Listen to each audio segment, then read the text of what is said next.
around who have joined this. So essentially what I'm going to share today is uh, presentation uh, made with students in mind. So it's more academic but very simplified. Shashank, there is some background noise. If it is possible to take mute. Yeah, thank you.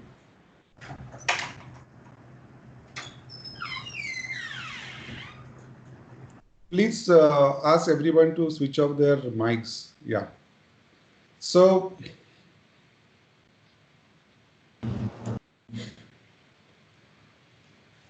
I have chosen this as a title because the take on this is like if, as you sort of travels from one region to another region, you will see the language of architecture changes. And there are a lot of variations which are noticeable when you cross a greater distance geographically.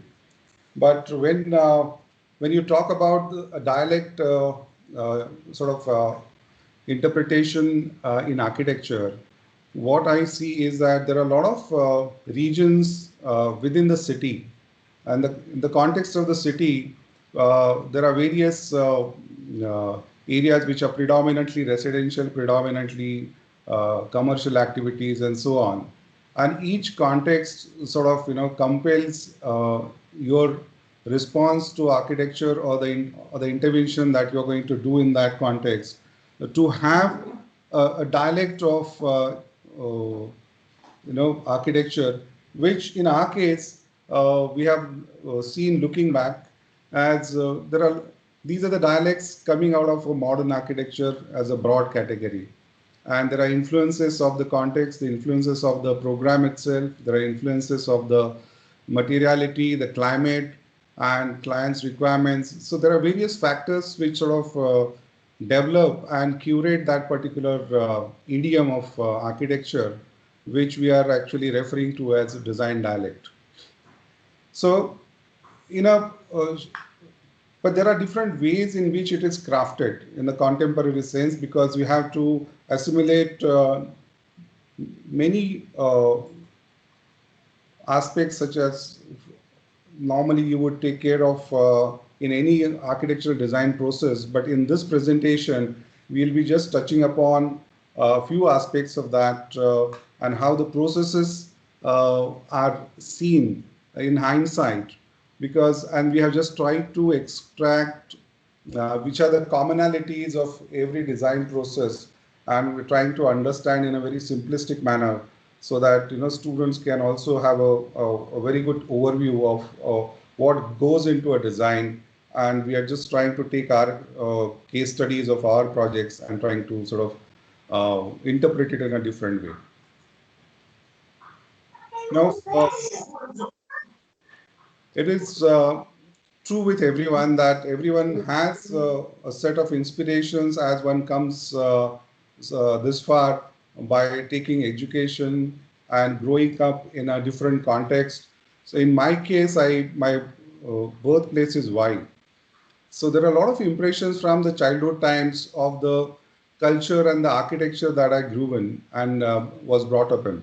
So it's a first religious town on the river Krishna, and the kind of architecture that you sort of lived in had a very strong tradition of stonework and various crafts which go around integrated into the process of architecture. Maybe it house building or construction of ghats or temples. Of course, we never got to see construction of temples, but definitely we were fortunate to see a lot of interesting old heritage architecture which was lived in and which is still lived in. And there are some of the glimpses of my own houses in some of these pictures also. But this is a compilation of different impressions and different buildings that one was traversing through on the way back and forth from the school and the house. And then, of course, these aspects of architecture of a rural area or a town which is a semi-rural or a taluka place. And Pune, or for that matter, India is full of a rich heritage in that sense. And of course, the crafts is so well integrated into the livelihood of everybody's living in those places, and looking at the utensils made by hand. So my upbringing, I mean, just trying to share a slice of it, that I used to sort of witness many of these objects being made on a daily basis on the way to school, and I could see the entire process of using a raw material and shaping it, crafting it, joining, welding, dressing. So all this detailing, as that we call, about different materials and bringing those materials together, that was somehow subconsciously sort of imbibed in my mind. And I realized that when I started studying architecture. So this is the reason uh, that I'm presenting it here in sort of, and there's an attempt to give a message to the students that the architecture as a subject has become so popular, and there are so many schools of architecture now. And we know the students are coming from various distant places, away from cities and rural areas and semi-rural areas. And I'm sure everybody is experienced this craft, the architecture, wherever they are coming from. So my message to them is to understand and observe carefully, because there is a lot of learning which is possible if you sort of revisit the place that you have grown up in and also visited earlier, but with a different sort of a point of view and a sketchbook in hand. So, so as part of inspirations and learnings, then also you always look back into the history. So if I have to just read this quote from Le Corbusier, he says that to be modern is not a fashion, it is a state. It is necessary to understand history, and he who understands history knows how to find continuity between that which was, that which is, and that which will be. So this is very apt, and then we also experience and practice in different ways, because the impressions of history uh, are something that will always remain with us.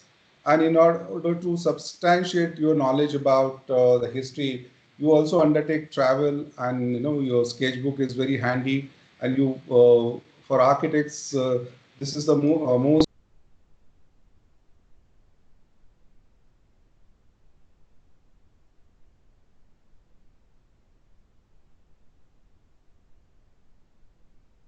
Wait, you are muted somehow. Speaker is muted now. Speaker voice is not audible. Muted.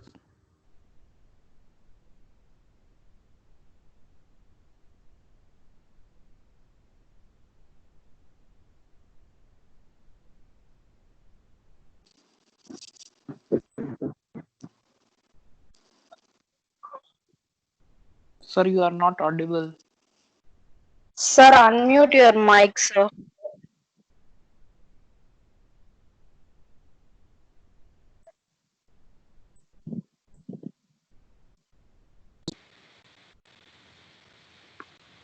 I'm so sorry about that.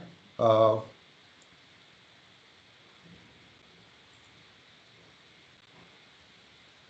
shall I go back?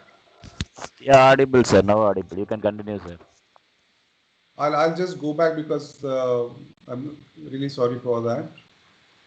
So so basically, what I started off with was the inspirations that everybody is having with them about architecture and the context that they have grown up in. So in my case, I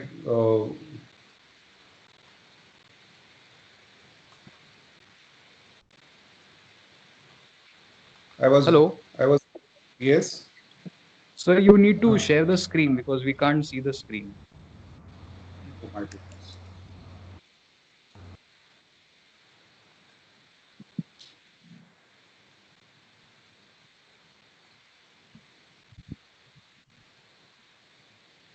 Can you see it?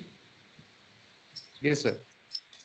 So Yes, if you sir. can just put it in full screen mode, so it will be. Yeah, I'm sorry. I'm just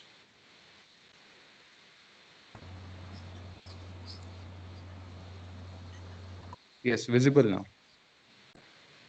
Okay. So I'll start all over again. I guess I just had started and I didn't realize. So, good afternoon, everybody. I hope everybody is staying safe, taking care of their parents and the young ones at home, and taking care of themselves. And this is a wonderful way to connect with the students. Today, I'm going to sort of take you through a presentation which was essentially made for students, making a few things explicit the way we have been looking at our own work, which is done so far in a analytical way. And we realize that uh, there is a definite dialect of architecture which has emerged as we sort of intervene in various contexts of urban milieu predominantly. And we try to analyze through taking some commonalities of the design aspects into it. And here I'm just trying to present that in a step-by-step manner. So a design dialect as it formulates has ingredients of a lot of experience and learnings that you have accumulated over the period through your sort of upbringing and travel. So, and this is true with everyone. So we are just trying to present our sort of point of view and how you know I was sort of trained directly, indirectly, subconsciously approach to delineate arrival because in certain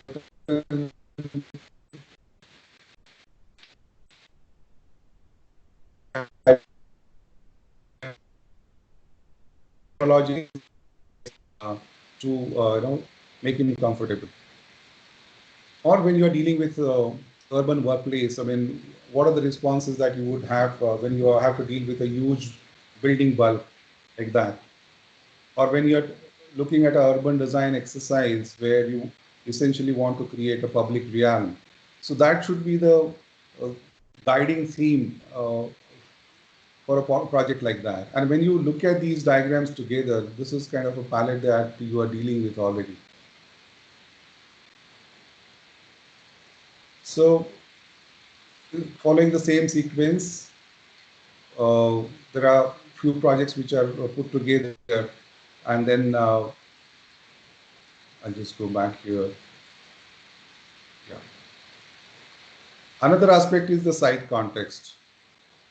Now, for all these projects, the theme is and the concept is one aspect, but then when it comes to the scale of the project and the positioning of your site with respect to its immediate context, you have to understand what are you dealing with in terms of its surroundings and what are the views or what are the challenges the context is sort of posing at the design that you want to sort of ultimately come up with. So your design responses are always based on that. So if you can see on the bottom left, there are sizes of the project size, like starting from, if you look at this size, it's 10-acre site, but the built-up area is very less. Or this institute, which is 50 acres and the proportionately larger built-up area.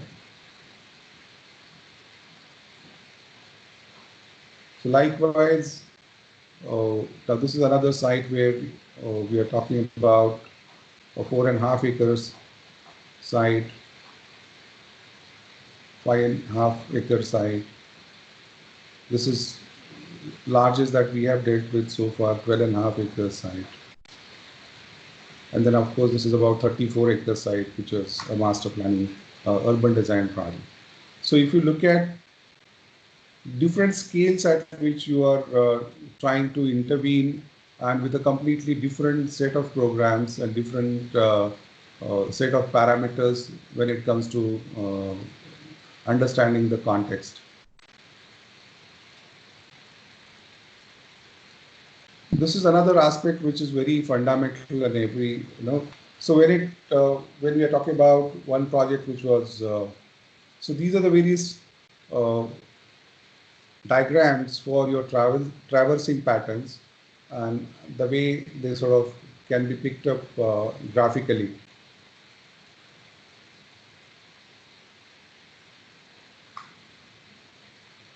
So you can relate to the previous references by reading the theme or the concept one-liner, and this is how it comes together. So these are different traversing patterns which sort of are hidden within the whole arrangement of architecture there. But this was an attempt to sort of trace them, uh, and then these are different typologies. This is more like a, you can say this is more radial fan-shaped pattern, which is going. Please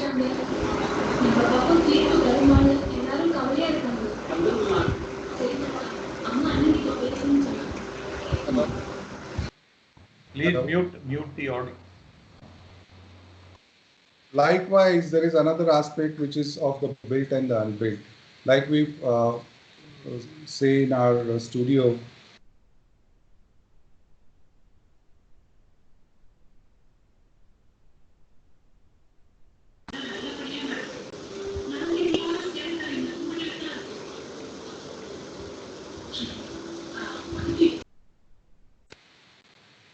is someone muting me or what? I don't know what's happening.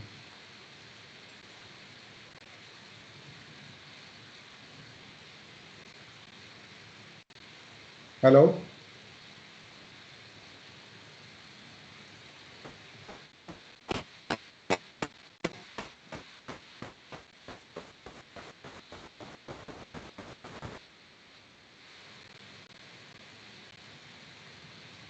So bottom side of the partition, there is a vent provided, sort of louvers, through which this flow is directed and it is sort of taken out into the atrium, and that's how the whole flow takes place. In case of monsoon and winter season, you essentially have to shut down the system and just use fans, or you can just shut down the cooling part of it, which is done with the help of radiant cooling.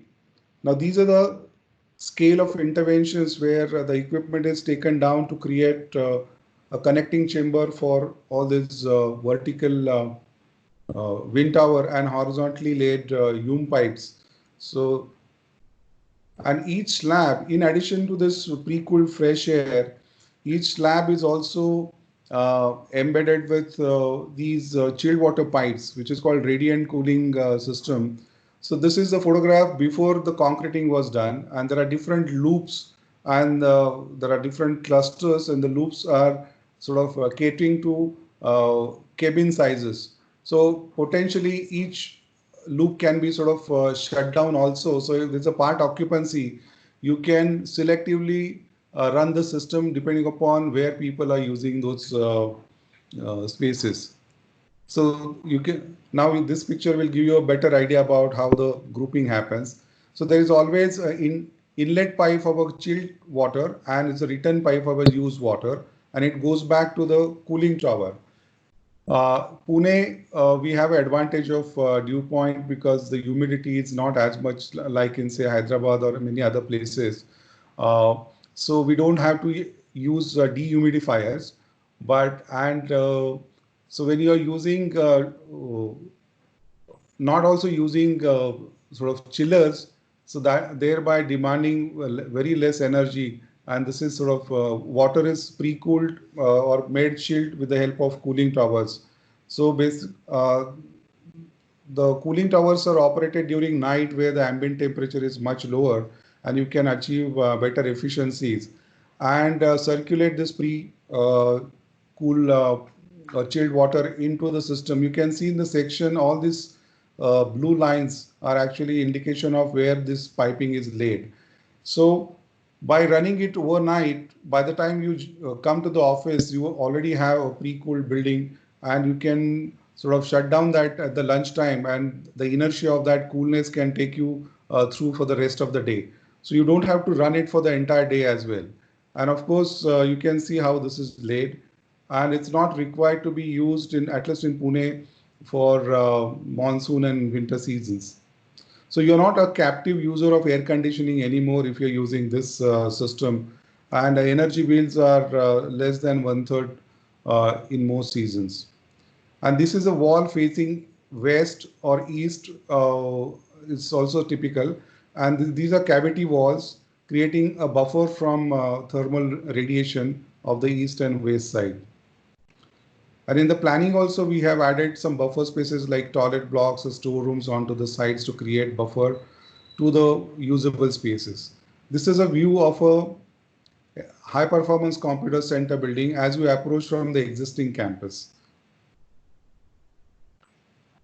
And this is how it connects to the other building. All the courtyards are connected, and the arrival areas are also more like huge verandas through which you can approach either sides of the particular building. Large windows, which are essentially sliding, single glass sliding windows, which are protected by these vertical operable louvers. And every individual of a particular cabin, they can adjust the louver positioning based on their requirements.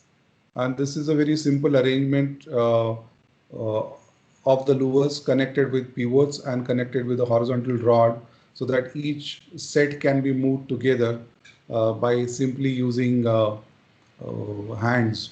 So there are no high-tech mechanisms integrated with it.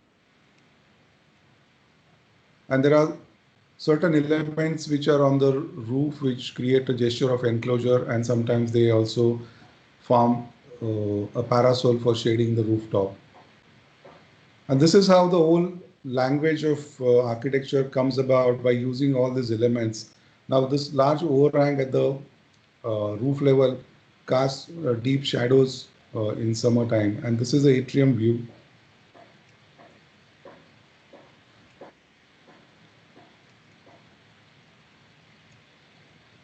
So you can notice all the cabins have louvers at the bottom to facilitate cross ventilation. This is a daylight. I mean, virtually you don't have to turn on lights till evening when there's a good sky conditions, but monsoon, when there's a over clouded sky, probably you'll have to turn on lights. This is a complete daylight picture of the interior space. And which are some of the elements that make the entire language of that building. Now moving out onto another large scale project, which is a business bay and a hotel, which is a mixed use development on a 12.5 acre site in Pune on the way to airport. Now this had unique challenges of its own. Basically, the idea was to create a destination or a workplace which has got various activities integrated. I'll just quickly read through. The experience at Business Bay presents a refreshing change with a quality public realm and a contemporary urban image. Program and functionality. This urban design intervention of 2.5 million square feet of mixed use development is simply resolved as 3 linear towers bordering 3 sides of a large landscape podium that rises 3 floors, 2 floors above the ground, and 1 basement, accommodating all the parking requirements as well as services. Business Bay is an attempt that offers the city and its citizens an excellent 24/7 public space, complete with work, entertainment, and shopping, with a strong sense of destination. The enormous scale and mass of the 10-story tower is visually broken down by expressing them externally as bundles of floors wrapped in well-proportioned marble white metal cases stacked above each other and back to back. The material palette for this huge project is minimal. The white composite panels and the glass mosaic of glass facade of the towers are contemplated by green bamboo and black bamboo backdrop in the podium.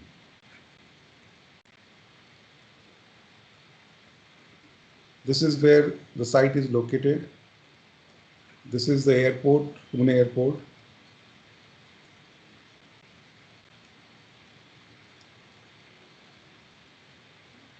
Now, the context is quite complex and interesting.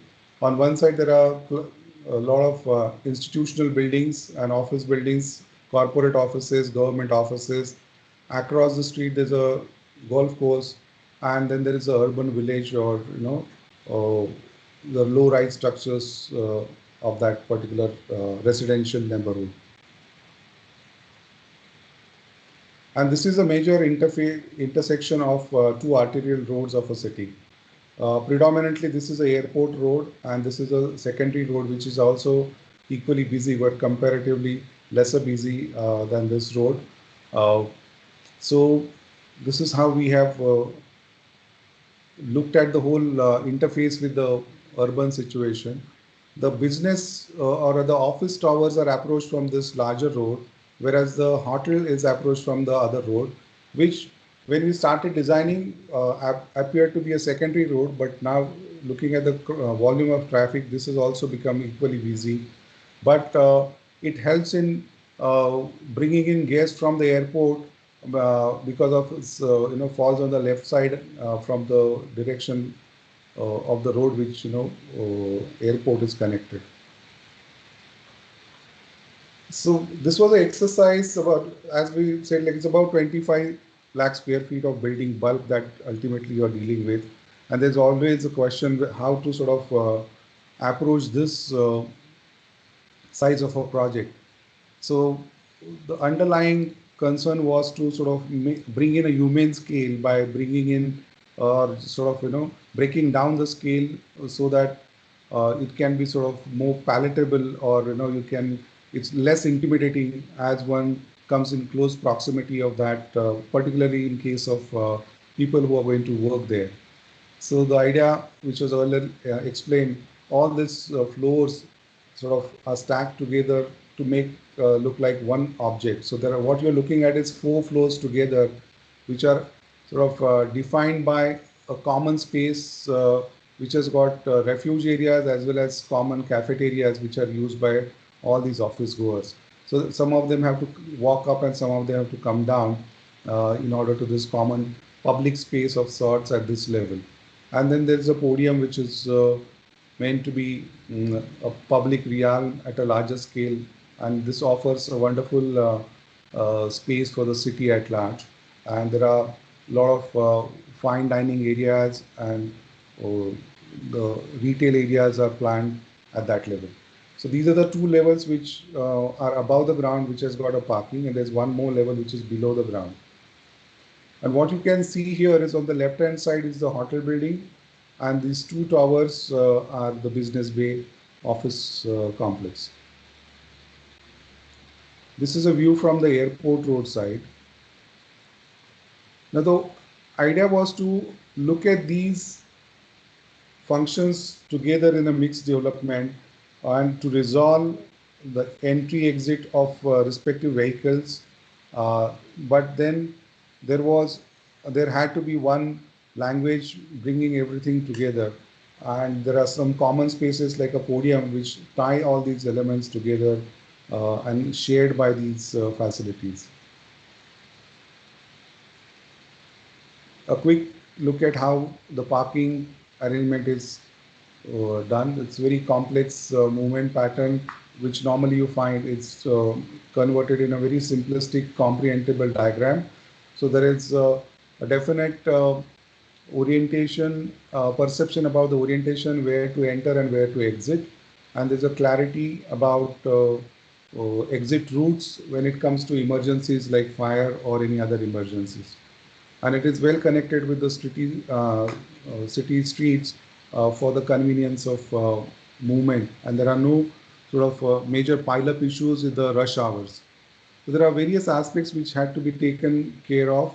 For example, a convention of left in and right out is sort of questioned here, and we are going in from the right side so that you can bring the vehicles as away as possible from the busy intersection of the roads. and you get adequate space for the vehicles to pile up and in order to do their security check and go inside different levels. You can approach all the parking levels directly from this road level, and thereby sort of avoiding any sort of commotion at the time of rush hour. Quite typically, we always talk about segregation of pedestrian and vehicular movement, but we have gone further on that aspect, and we have separated two-wheelers and four-wheelers as well. You can see all the markings of two-wheeler. It's completely separate. There is a peripheral road at the back, which is made as an access route for the two-wheelers, and they don't come sort of in conflict with four-wheelers at all. And then, of course, there are public drop-off areas where pedestrian routes are connecting directly to the lift lobbies. So all these common concerns that we always talk about have been resolved thoroughly in this project.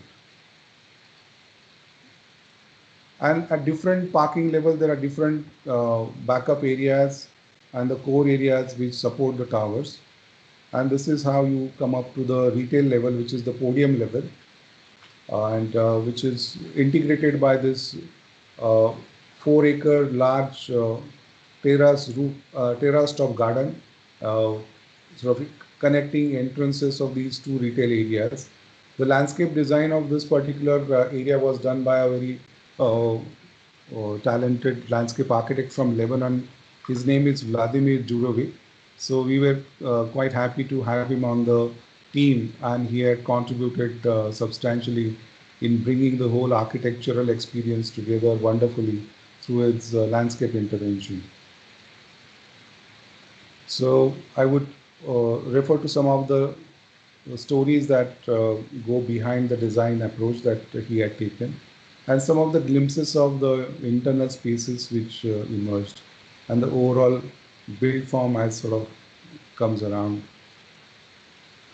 So if you look at this image, and I would like to sort of recall the first few images that I showed of Y, where you could see all that high plinth stone walls and the delicate or comparatively fragile material stacked up safely away from the flood lines.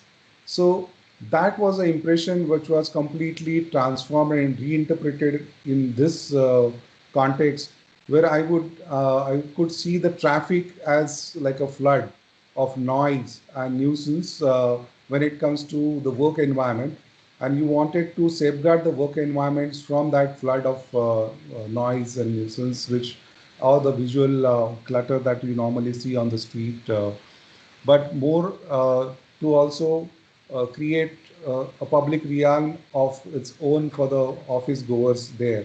So the materiality also sort of comes from that observation that all the hard built or the stone work is up to this level only, and whatever is floating above that is made out of glass or aluminum composite panels, which which visually are more lighter, and even the volumes are designed in a manner that the whole massing arrangement is floating above the high plinth.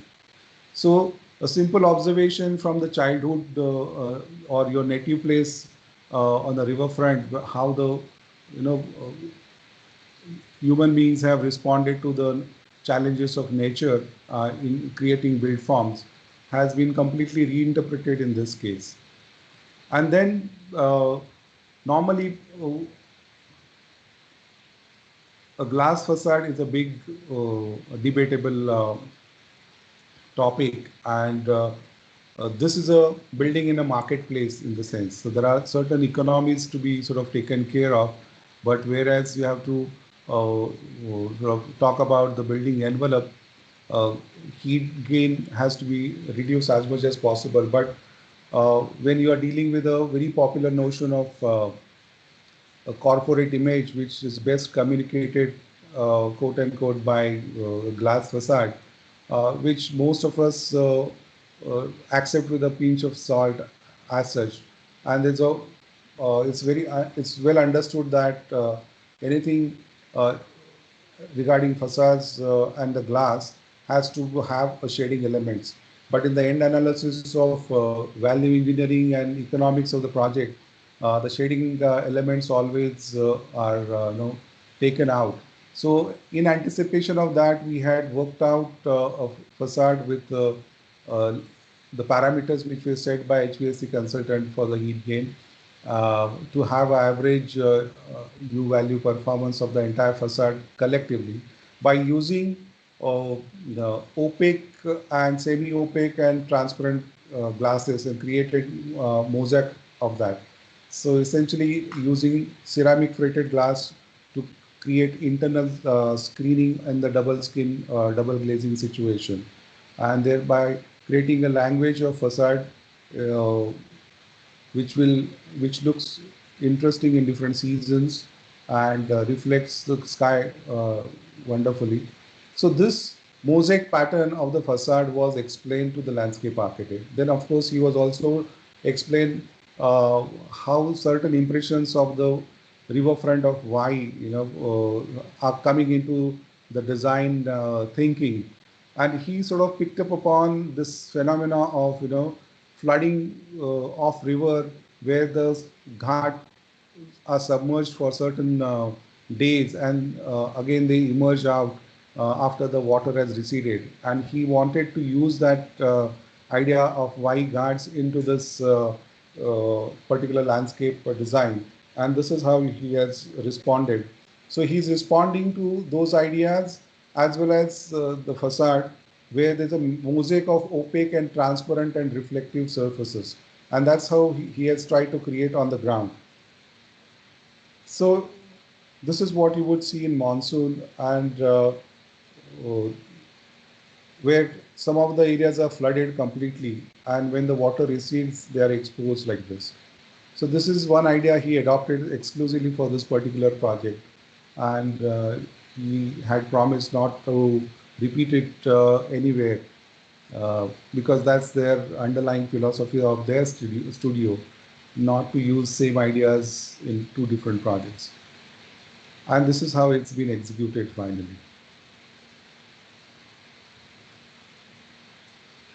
There are some fine line pavilions which were designed to be part of the landscape and to the podium, and more photographs of the project as it got built. Arrival drop-off at the parking level. These are large areas which are required for rush hour drop-off and pick-up area situations, and large lobbies to enter into respective towers. Both the towers are connected. Actually, each tower has two separate towers which are connected with a common lobby, and these are the arrival lobbies where they can check in with turnstiles, and some more images of juxtaposing the landscape and the facade.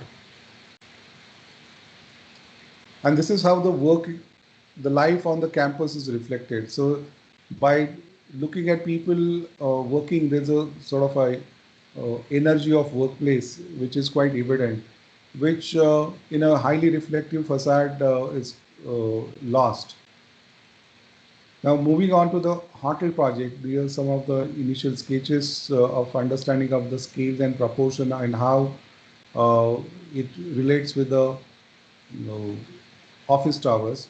Although the whole complex was designed as one cohesive architectural exercise, the positioning of hotel was done in a manner that it will enjoy the prominence at the from the city streets, whereas the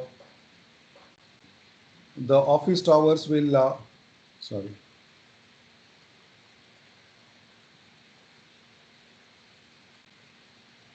The office towers will form a backdrop to the hotel.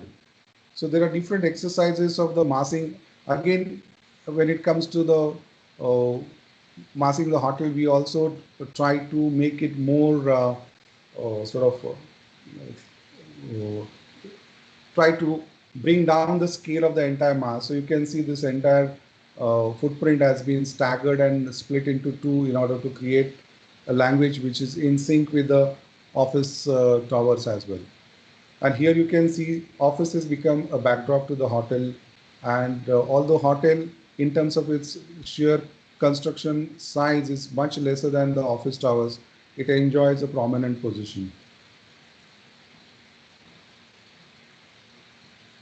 So these are initial renders to uh, communicate our concept and a scheme which has been developed further. So this is where the entry happens to the hotel. And what you see, this part is all public areas with a grand lobby. And this is where the swimming pool, health facilities, health club and everything is there.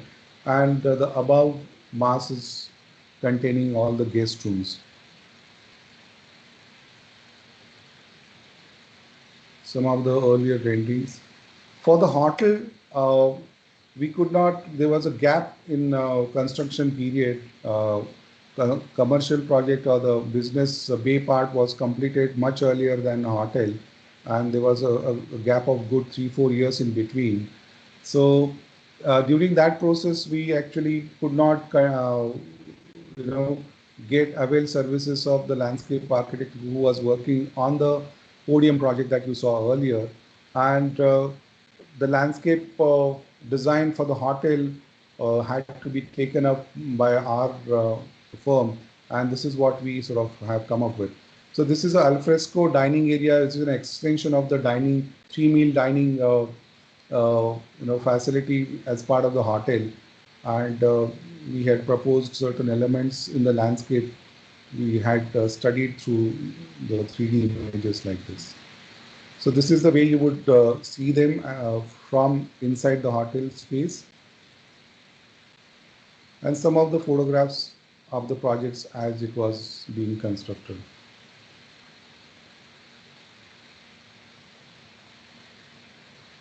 So this is the overall composition in a more graphical sense. Now this was some initial studies that we had done with the same idea, but a different geometry altogether. But then it will later on it was smoothened out into more rectilinear forms. But students would like to see, this was our initial proposal, but then of course it had certain vastu challenges and some constructional challenges as well. So looking at those practicalities, we had come down to more rectilinear build form. So that's it for the presentation today. Thank you and sorry for the snacks that we experienced. This was a first time for me at least having to participate in a webinar like this. Thank you so much.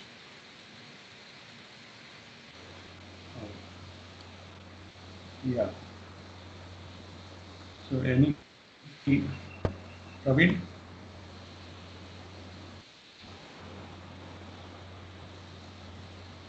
Hello, can you hear me, sir? Hello. Yeah, somehow my camera is not turning on, so I won't experiment too much with it, but I can hear you loud and clear. Right, sir. Sir, I'm Praveen. I'm assistant professor at Miras. So I'll be handling the questions that are thrown your way. As of now, I haven't received any questions yet. Those who want to ask questions, please mail me at praveen.ck@midas.ac.in, or even in the chat, you could just search for Praveen CK and send it over to me. Or they can come up also now, because those who want to ask questions, Praveen, they can ask directly. Yes, yes. Okay, sir. Anybody who has questions can ask now. Sir, are they unmuted, sir?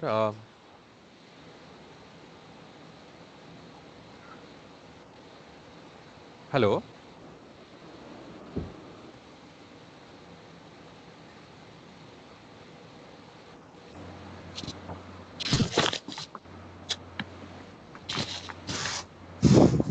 Hello. Hello? Yes? Go on.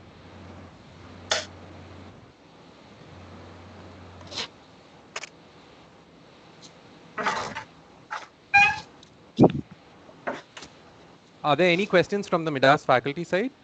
You could actually ask now.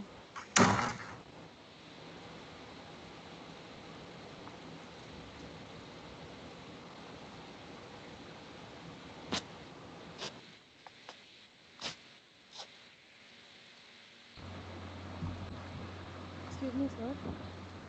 Yes. Sir, I'm Sangeeta of 5th year. I have Yes, ma'am. okay. Go. Can I, Could you just be a little louder, ma? yeah, can I ask, sir? Can I proceed? Yes, yes, yes. Please. Yeah, go ahead. So we were seeing this like towers, wind towers that can reduce the temperature. So the build forms were actually rectilinear. So I just have a doubt whether this can be even efficient in the spline forms of build-ups, sir. I I didn't understand what you are So Sir, I think she's in with regard to the wind tower that you used. She is Yes. asking if it can be applied to other forms of structures as well, because the structure you used was roughly cuboidal. So she wants to know if it can be applied to any form. Yeah, it can be applied to any form because it's a air that you are dealing with. It can flow in any shape, no? So that's not a problem at all. I mean, you can have it. It's just the idea of uh, cooling down the air in the most natural way by putting it through 4 meters below the ground where the temperature is more stable and it can lose its heat to the surrounding soil. So the shape is not a factor in this. and one more thing, sir. Use of concrete itself, it has the ability to trap the heat, as I suppose. So, do you suggest any other other than concrete?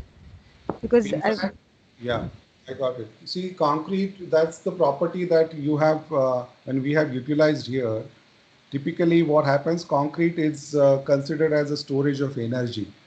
So, in a conventional way, where you don't do the system, the building heats up because the concrete absorbs all the energy, all the heat, which is sort of it is subjected to.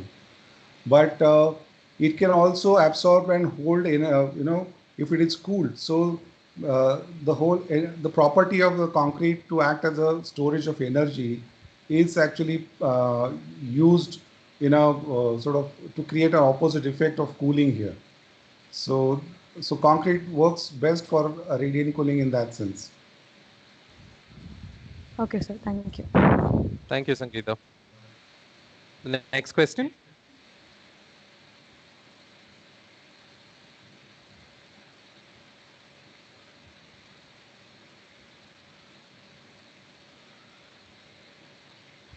Is there another question? No, sir. I'm done. That's it. Thank you. Okay. Sir, I am Arul here.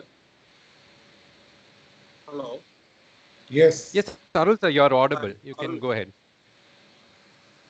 Yes, sir. Actually, in this particular building, we are not having any passive energies for like AHU and all. It is not required. The particular wind handled AHU project. is, yeah, For, AHU is required as I mentioned. What happens is when you're bringing in the air from underground, it doesn't have yes. a, so it needs to be sort of pulled in and thrown into the vertical plenum or vertical shaft. In order to create that pressure, you need to have a, air handling unit. So, which is positioned at the bottom of the building where the horizontal tunnel meets the vertical shaft. And that's where the AHUs are positioned. Okay. Yeah. Yes. Thank you. Oh, yes. Thank you, Arul sir. The next question, please. Thank you.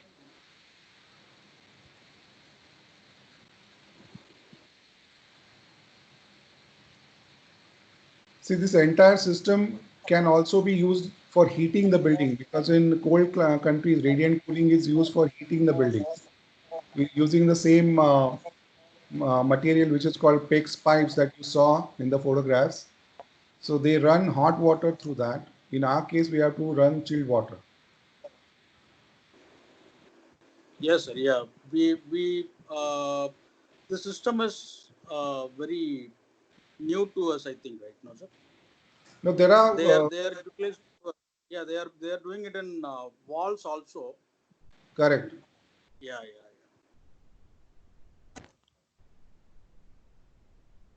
But the advantage of the system is that there is 100% exchange of fresh air, and when you put the air handling unit, there's an opportunity to use a air filter also. So essentially, what you get is a treated fresh air, Okay. and which is replaced completely because the whole air escapes through the roof vent. Even this water will be having that main also, no sir, ring main sort of things. Yeah, it will. It has a sort of main sort of supply line, and there's a manifold in the shaft through which the distribution loops begin, and it also have a has a manifold which collects the used water and takes it back to the cooling towers. So it will be there at the top, actually, terrace. You can put it on terrace, but here we have put it on the ground so that it is easy for maintenance also because it's all surrounded by greenery. Uh, so there was not a much issue about the dust or any other smoke of vehicles and things like that. Thank you, sir. Thank you, sir.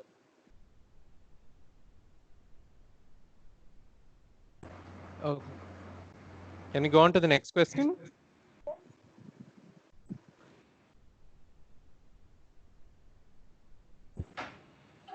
Good evening, sir. This is Professor Meenakshi from Midas. Yes, good evening.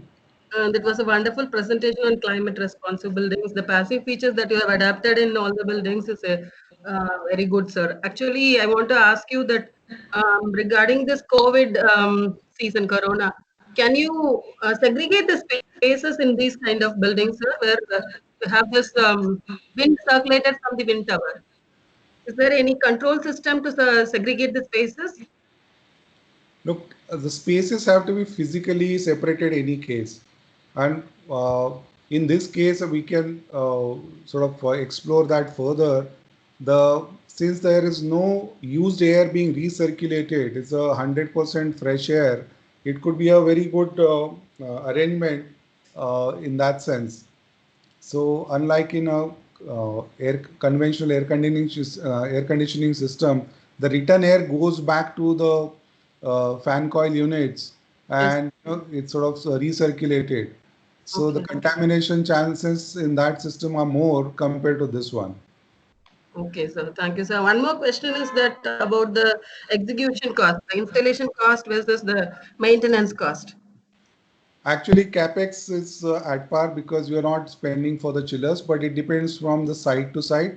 In certain climatic conditions, you may have to adopt chillers, but here we can, in Pune, we could make do with only the cooling towers. Although there could be a marginal increase in the capital cost expenditure, uh, the payback or the energy bill that you would be saving is Mm. tremendous. Actually, on a public domain, there is enough information available, and there's a case study which there's a lot of data available on Infosys building, which they had done a few years back, where they have built two identical IT buildings which were populated simultaneously. One has got conventional air conditioning and one has got radiant cooling. And their data results of so many number of years of utilization are quite encouraging. Okay, okay. Thank you so much, sir.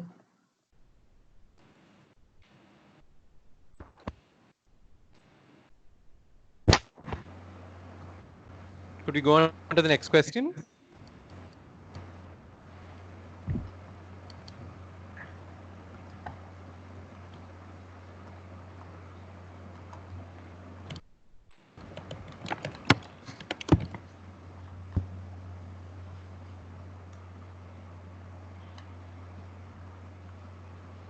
Do we, uh, do we have, or can we have few pictures of that hostel that was built?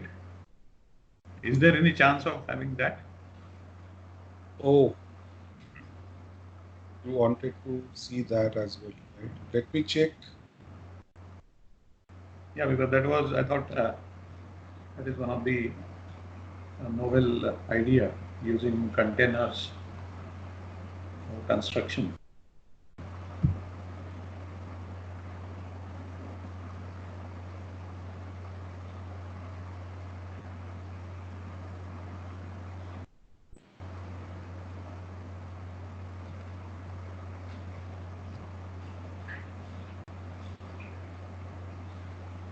No, actually, it's not included into this. Okay.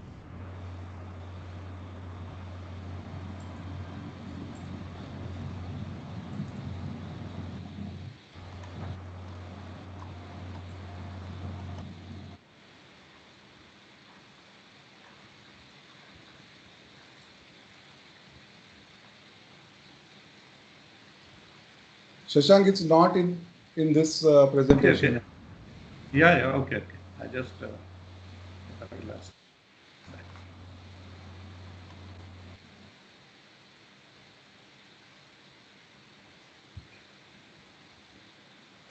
Are there any more further questions?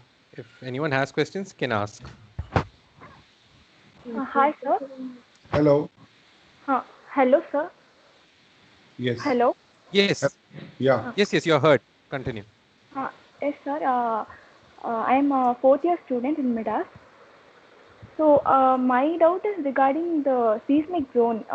Maharashtra comes under seismic zone 4, I guess. So Yes. is there any restrictions or other things when you consider designing your projects? Because this last project we were talking, it is a rectilinear. It has a rectilinear profile. So the expansion joints, everything comes under the earthquake resistant architecture. So did you consider that while designing it? Yes. Structural engineers have to consider the prevailing codes of that particular geographical region anyways. So those are all complied with anyways in all the projects. Now, some of these projects that you have seen are designed before the latest revision of the seismic codes. So there could be certain things that which probably you may not be able to do now, particularly when it comes to cantilevers and things.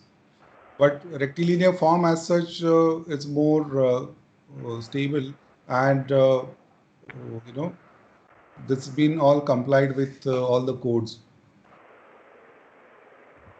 Yes, sir. Unless you are referring to a particular project, I can elaborate, but otherwise that is something that is taken care of anyways.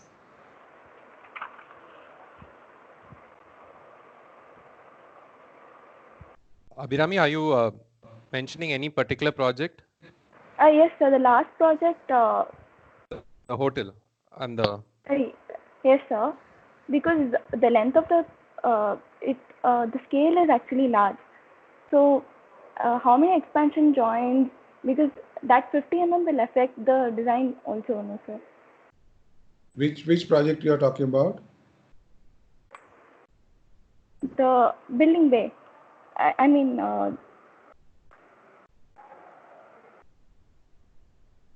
Hello. Hi, yes, sir. Which project you are referring to? She's talking about the business bay, sir. Business bay. Yeah, business bay essentially is distributed in three different structures altogether. So the parking podium is separate, and all the towers and the hotel buildings all are standalone buildings. There is a gap in all these buildings. And when it comes to the office buildings, which are quite linear, there are construction sequences which kind of take care of, you don't have to do conventional expansion joint. What it is called a cold strip, which actually it's a deferred casting schedule for a particular section of a building. So you deliberately cast it at a different time than the main structure. So there are certain techniques which are accepted by certain engineers, debated by certain engineers, but that's how it was done at that place. And out of the two towers, one tower is constructed out of precast construction technique also, because the entire project had to sort of make up for the timelines. So one tower which started late had to be done in a much faster construction speed, which was done with the precast hollow core slabs and in situ concrete columns. But so there are different technologies of construction which take care of this expansion aspect anyways. Yes, sir.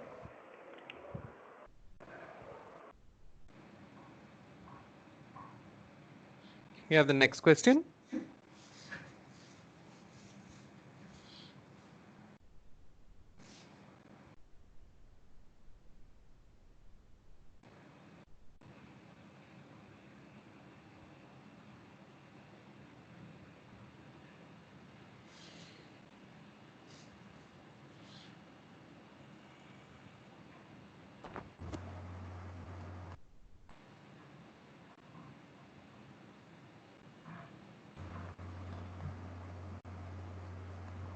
I think. Yes, sir. I think there are no more questions coming.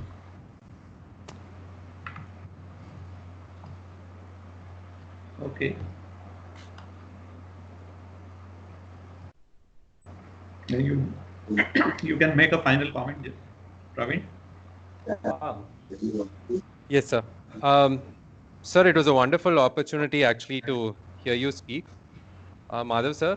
Yes, and I think it was also very helpful for all the students, because there's one thing learning things in the studio, but it's a completely different thing to hear it from the mouth of a person who's actually practiced and applied most of the things we only learn in books.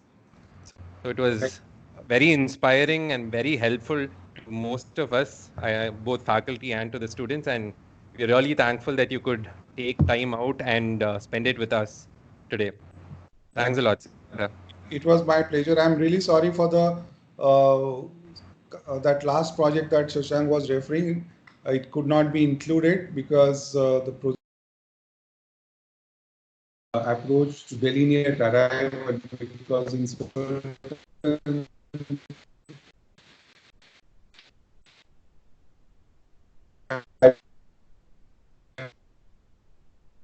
technology to make him comfortable.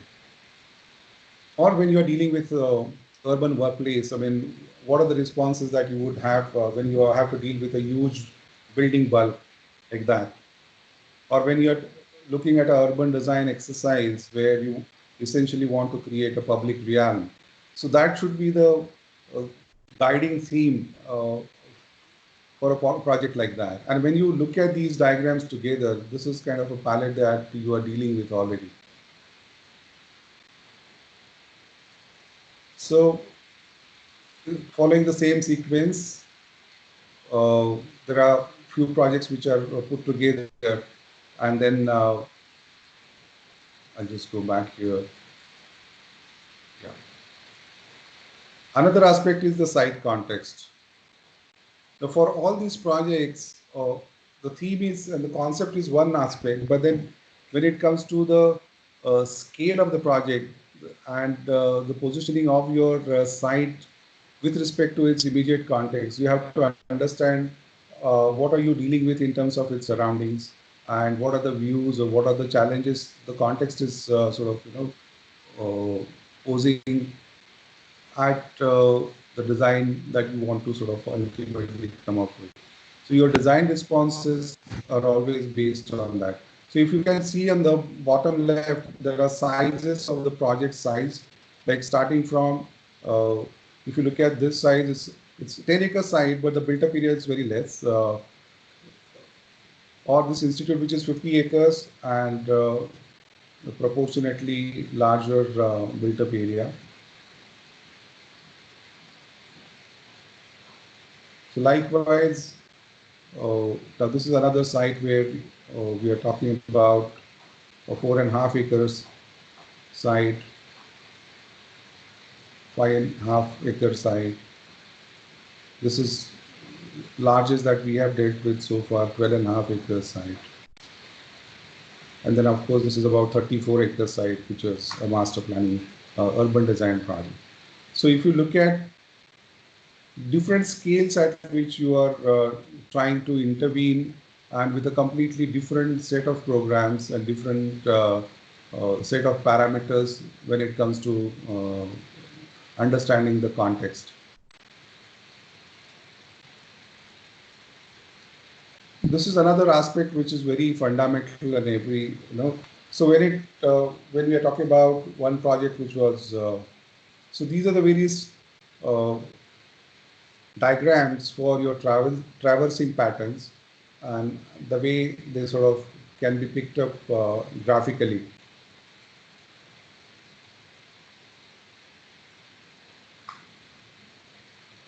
So you can relate to the previous references by reading the theme or the concept one-liner,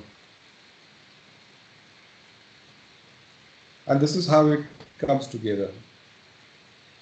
So these are different traversing patterns which sort of are hidden within the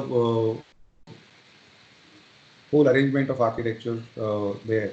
But this was an attempt to sort of trace them, and then these are different typologies. This is more like a, you can say this is more radial fan-shaped pattern, which is going.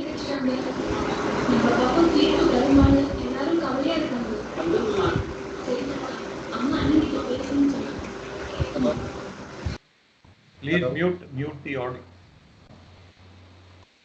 Likewise, there is another aspect which is of the built and the unbuilt. Like we say in our studio,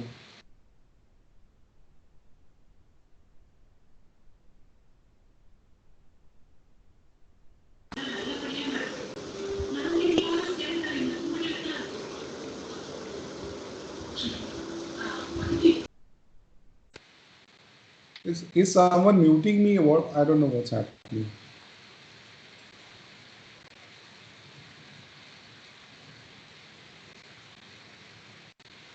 Hello?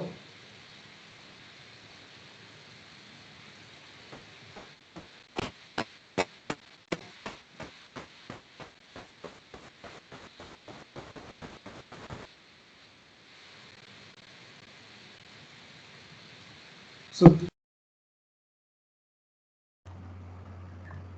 Oh,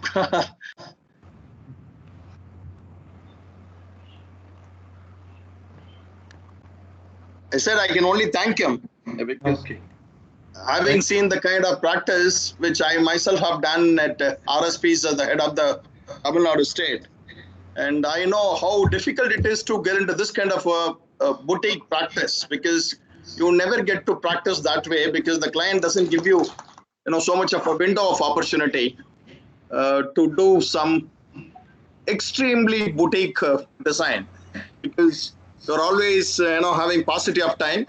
Because I can understand to conceive a concept like this, it takes at least about 2 times longer periods of times. Otherwise, normally it is all commercial practices in terms of volumes. The business bay is really, really voluminous, and in that voluminous project, to craft a unique architectural concept, not only in terms of the entire functions inside, but taking cognizance and cognizance of the exterior landscape, and the choice of materials, choice of technology is so very appropriate. I can only thank him. I only wish that we had more projects to understand from Madhav Joshi, maybe next time around, as he said. And otherwise, it'll be wonderful to take our students also to visit some of his projects, as a case study, or when they go on tour, maybe preferably to Pune or in one of those Maharashtra regions. If they get to see some buildings in real time, it'll be all the more wonderful. But otherwise, it wasn't great fun to go through his presentation. Thank you so much, Mr. Madhav. Thank you, sir. Thank you for the kind words. Thank you. It's very encouraging. Absolutely. Very stunning. We spoke on the line in the phone a few months back, but to see your works was really exciting. Yeah, this was a wonderful opportunity. Of course, it was interrupted by some snags, which little was unfortunate. But nonetheless, I hope I was able to put across few things. We didn't mind at all. Like those 10-15 minutes of delay, we did not mind at all because the presentation was hilarious. Thank you, sir. Thank you.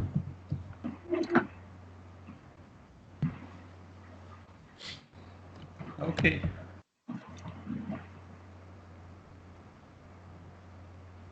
So we hope to have more interaction in future. Yes, sir. And Justin, can you extend vote of thanks finally? So, yeah, good evening, sir. And it was a very nice presentation. Almost for past 2.5 hours, we are engaged with that, sir. And I was wondering that the storytelling part of conveyed your young age experiences with your landscape architect, and he could have converted that to your landscape also. So that was stunning buildings, and the complete presentation was very nicely scripted with lots of things, and it was a nice experience, sir. As you said, like we would like to hear more from you, and definitely I think in Midas we'll definitely have one more session also, sir. So on behalf of Midas and on behalf of the students and the faculty as a head of the department, I'm just extending the thanks, and it was a wonderful presentation. Thank you. Thank you. Thank you, sir.